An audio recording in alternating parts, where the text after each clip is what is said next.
Yes, very good afternoon to the Chairman, Mr. S.S. Teo of Singapore Business Federation, Chief Executive Officer, Mr. Ho Ming Kit, friends of the business community, ladies and gentlemen. I'm very privileged to be given the opportunity to be able to share these findings with everyone here today. As you have heard, this is something that we've commissioned last year and worked on it over a couple of months in a way to sense the pulse of the business in Singapore and also to find out what are the key challenges that they're facing. For DP Information Group, part of the Experience Group itself, we have been working with the Singapore Business Federation on a number of different projects.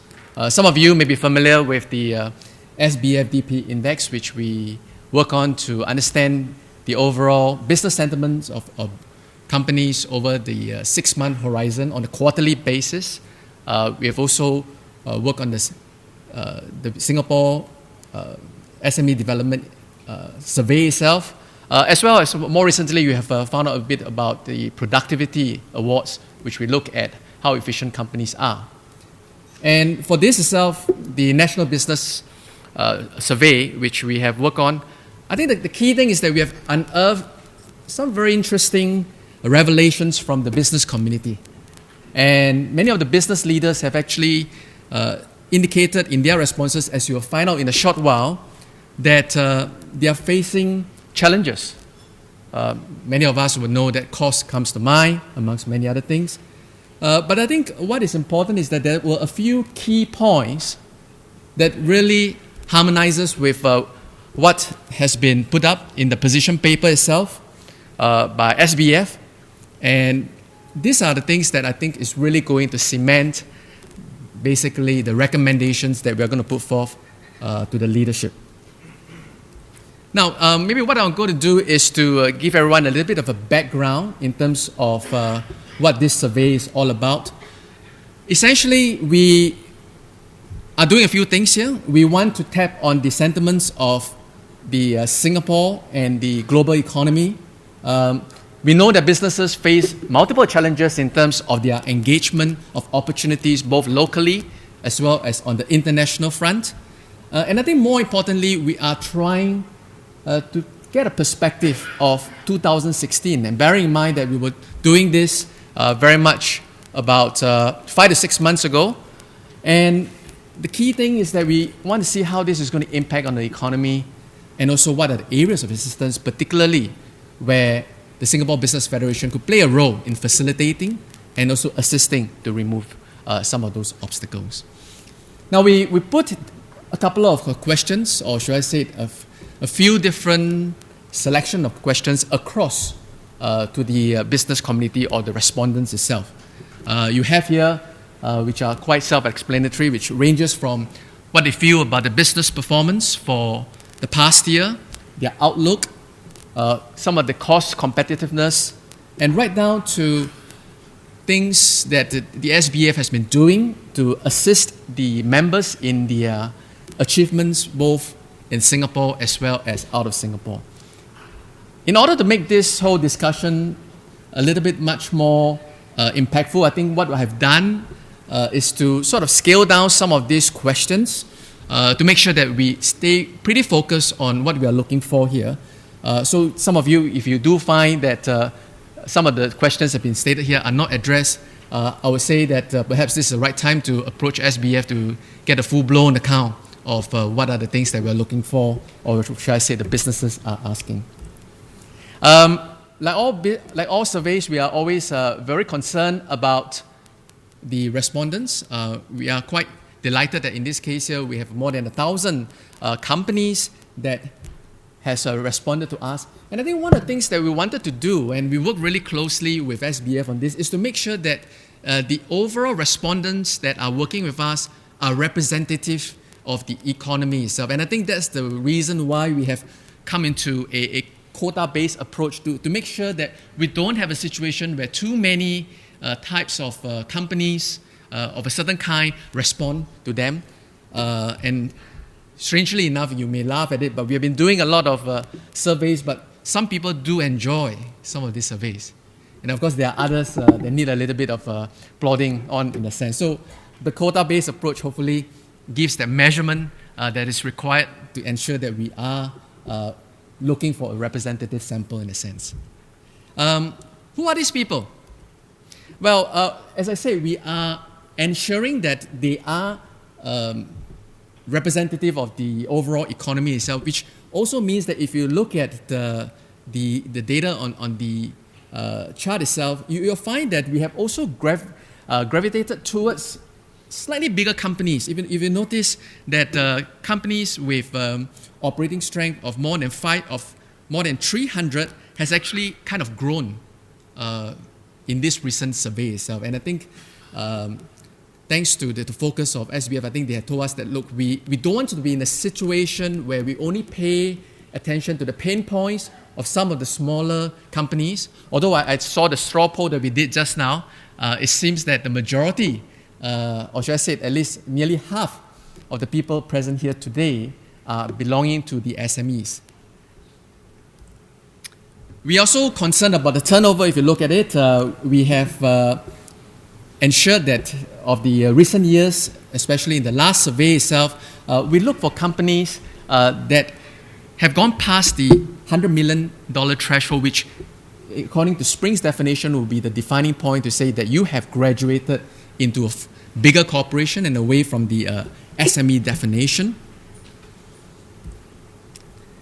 Now, the thing with all these businesses that have responded to us, if you look at the chart here, you notice that there is quite a few of them are making losses, but the good thing is that they are definitely in its minority. In fact, those numbers have stabilized.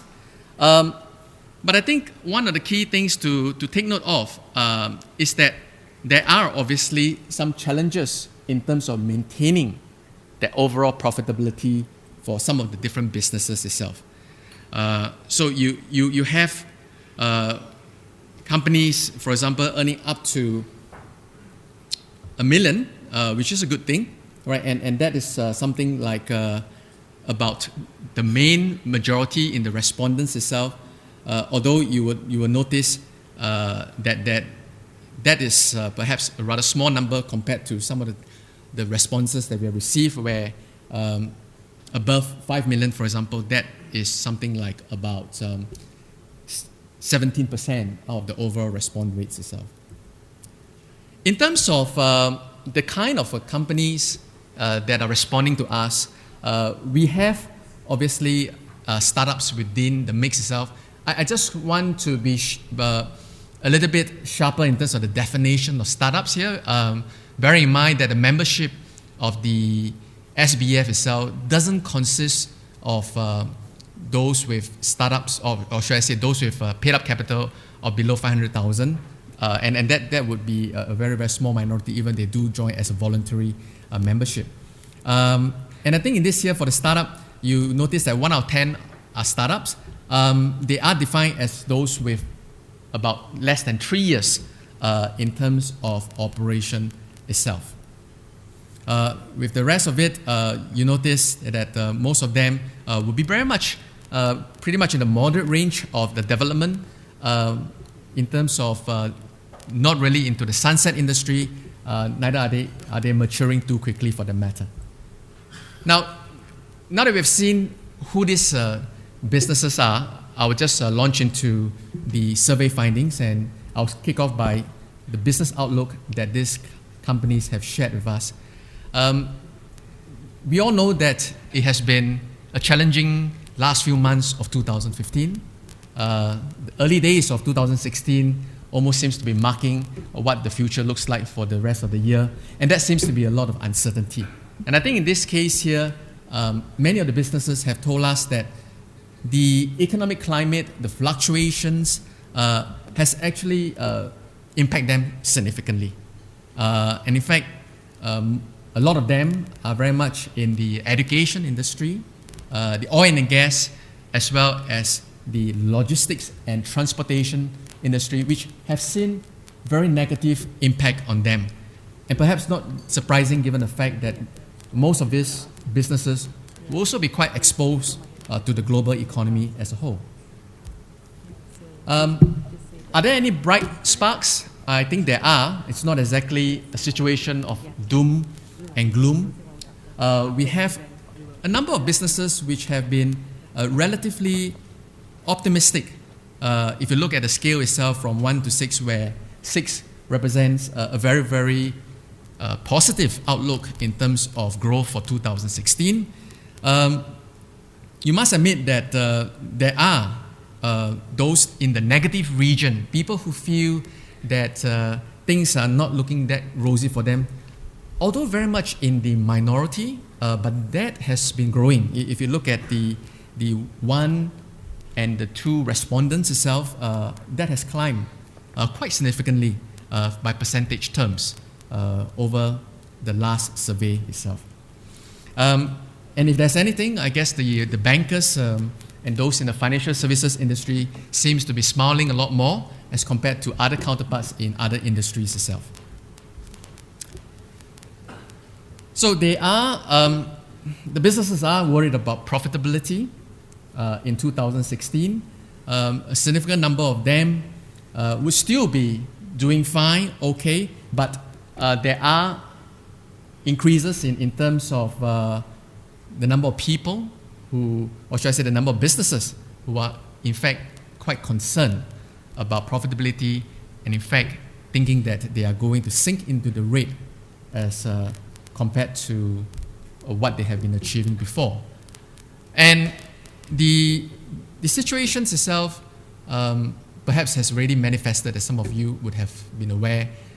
Some of the data that we've been seeing as a research side of things in DP are in fact showing some signs where liquidation and striking off of businesses are in fact more rampant, climbing at a faster rate as compared to previous years itself. Now, what could that be the reason? I think we then look into business challenges as a whole, which probably would explain the pain points and the things that the businesses are worried about. Well, we just take a look at what has been the chief reason for some of these challenges. And if you look at 2013, 2014, and last year itself, right at the top, we have high labor costs. And I think that is something that seems to be shouting out to us over the last 3 years. We have seen this, in fact, very much in other surveys that we work in SBF, as we've mentioned about the optimism index, together with other things related to the SME development survey itself. And competition and uncertainties are one of the key challenges that they're seeing. But I guess one of the things that have changed right now is in fact the slower growth in sales. And I think in another part of our survey that we have worked with SBF on, we find that there has been a reduction in terms of capacity, meaning that there are more signs of businesses over capacity, so there's an underutilization of its existing capacity, which is a concern, and that's shown in our optimism index itself. And that's something that kind of reminds us about what are the key things ahead. Now, what are the challenges in the next 6 to 12 months from a sales perspective? You have a situation where many of them are concerned about the sales aspects in terms of the growth. But one of the key things I thought we would point out is, of course, a slight worsening in terms of the overall payment. Some of the businesses are obviously seeing some of the payments being stretched. There are cases of defaults as well. Liquidity, although with QE, seems to be readily available, but we do know that some of the access to credit by individuals, particularly for businessmen who tend to mix their money pot with the business money pot itself, are seeing access to unsecured credit being challenged. And I think that could be one of the few reasons that could have contributed to those challenges that we are talking about. And margin compression is also one of the key things, and expected given the fact that we are talking about costs rising and prices stagnating to a certain extent. Well, what about those cost-related kind of challenges? The cost-related kind of challenges are very much something that you have heard of. We have high labor costs, if we are able to get around the problem of finding one in the first place. And rental costs in terms of facilities, in terms of properties, although that we have detected a slight improvement over the last few months. And of course, high material costs, more so in a situation if the delivery is locally, if it's exported from overseas. I think the strong Singapore dollar is still able to give some relief to many of these businesses. But then you have a situation where these are really some of the key concerns and pains that have been communicated to us in this particular survey itself. Now, this is something that I thought I should pause for a while. CEO of SBF did spend quite a bit of time looking at this, and we deliberated on this point. And I thought that there is this 2 in 5 that have actually experienced more than 10% increase in the operating costs per dollar of sales. I think I would like to speak a little bit more anecdotally as well in the face of the existing empirical evidence. I think it's not just about the fact that companies are grousing about some of the costs that is challenging them, but that heightening expense curve for them is really testing the resilience. Some of these have been shared directly with the businesses who have responded to us or work with us closely. In fact, to the point that is weakening their resolve to be centering operations within Singapore and encouraging offshoring of services as a means to really moderate their costs. And many of them are also considering outsourcing. If it's within the local context, it is still good for the economy as a whole. But if it's outside the economy, I think such moves have really significant ramifications for Singapore on the economic expansion as well as the overall consumption. And one of a very big service company was sharing with me about his international operations in Southeast Asia. And some of these businesses are becoming wise in terms of the fluctuations of the different currencies. And in fact, 6 months before our conversation, one of his key clients says that he's going to make a change in terms of using services. He has decided that the company should be able to support him out of Malaysia for natural reasons, because that would mean that whatever bills that need to be paid will be shown in ringgit. And even if it's on the vis-a-vis on par kind of arrangement, I think you have a situation where some of these businesses find themselves paying perhaps maybe 20-30% cheaper over the last 6 months. As I say, this is a story to share. Perhaps not that all the business are doing this, but there are obviously the ones who are trying to stretch their dollars and trying to think of creative ways to look beyond the shores of Singapore. In terms of financing issues, many of the businesses are thinking that loans are more expensive.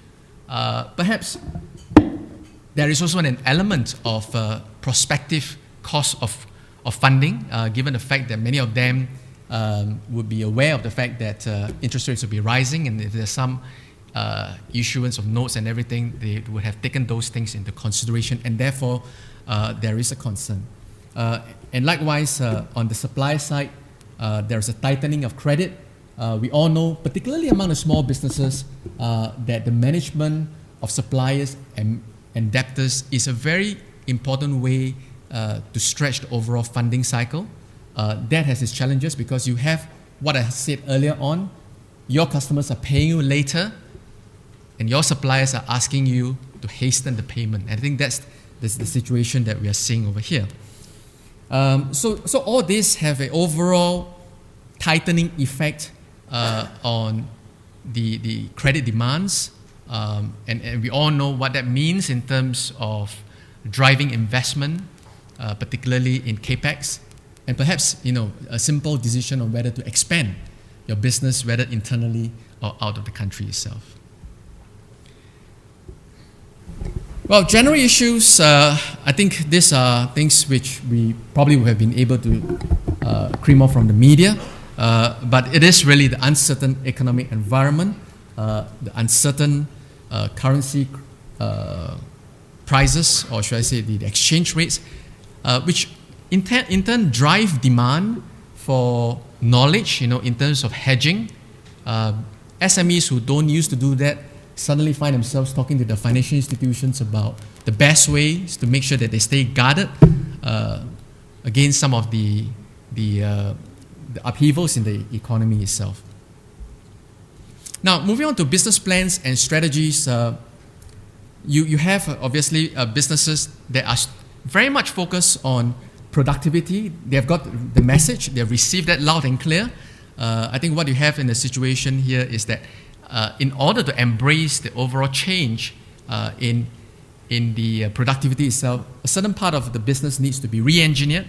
And of course, many of them are also countering cost challenges with the need to go overseas and expand, and possibly even relocating outside Singapore as well, which is something that we have touched on earlier. In terms of investment plans, it's centered on two key components. The fact is that about 6 out of 10 are looking for business expansion, which is a good thing. Many of them choose to focus on talent, so the talent war is really out there, and the way, I guess, for many of the businesses is to then ensure that enough money is spent on making sure that this talent is nurtured and well taken care of.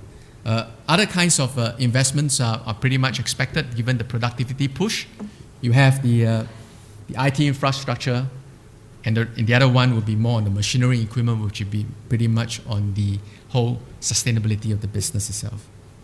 But of course, if you look at the last point that I have, which is the increased focus on R&D, I think what we saw in terms of the budget that has been released by the government of 19 billion R&D focus itself, I think that is going to be also an added impetus to push some of this business to go into that particular area itself. Well, overseas engagement, we have businesses that are very much understanding the need to be out there beyond Singapore, looking at Asia, possibly Europe. Why not US, given the recovery story? You have the fact that while others are looking out there, that there is still a big focus on Asia as compared to those other geographies that we have talked about. The percentage of turnover generated overseas itself, you have about 35% that is pretty reliant on the overseas market for turnover. And I think that's a healthy trend. We like to say that. Many of the businesses are indeed very, very zoom into what they need to do overseas. Now, what are the key countries that they are looking at? They have based many of their businesses in countries largely in Southeast Asia. And in fact, if you look at it, a lot of them are actually very much neighbors, right? Malaysia, Indonesia would be those businesses that they have built in, and naturally so. But although I think we had some pullback initially about the Malaysian economy being uncertain last year, and of course some of the political challenges for Indonesia as a whole.